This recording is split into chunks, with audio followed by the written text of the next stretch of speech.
Assalamualaikum warahmatullahi wabarakatuh. Perkenalkan, nama saya Yunita Indra Prasta dari semester 3C Fakultas Hukum Universitas Surya Kencana yang mengikuti program MBKM pertukaran mahasiswa dengan Fakultas Hukum Universitas Juanda.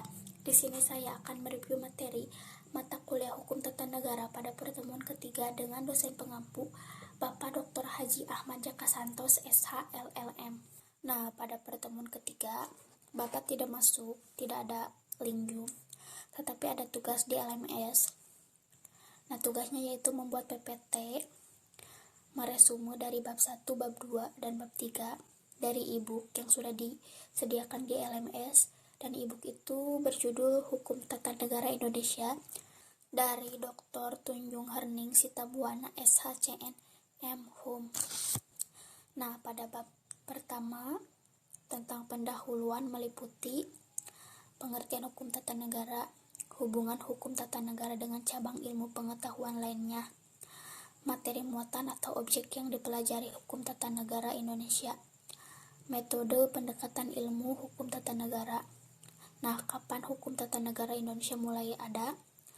Lalu ada fungsi hukum tata negara Indonesia, lalu penegakan hukum tata negara Indonesia, lalu kekhususan hukum tata negara Indonesia, perkembangan hukum tata negara Indonesia, dan lalu yang terakhir adalah sumber hukum tata negara Indonesia. Bab kedua adalah tentang konstitusi Indonesia. Yang pertama pengantar, yang kedua konstitusi Indonesia, yang ketiga arti penting pembukaan Undang-Undang Dasar 1945, yang keempat perubahan Undang-Undang Dasar 1945, yang kelima adalah prosedur perubahan Undang-Undang Dasar Negara Republik Indonesia tahun 1945, yang terakhir yaitu Komisi Konstitusi.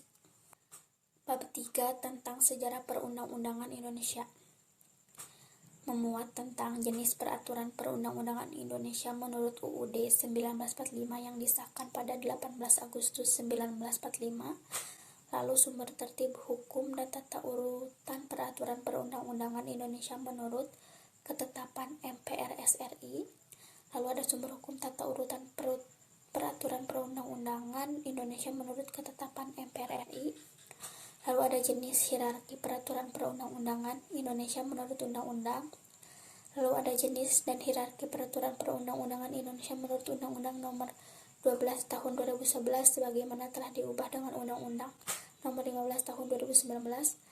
Lalu yang terakhir adalah lembaga negara yang diberi kewenangan melakukan pengujian undang-undang dan peraturan perundang-undangan di bawah undang-undang.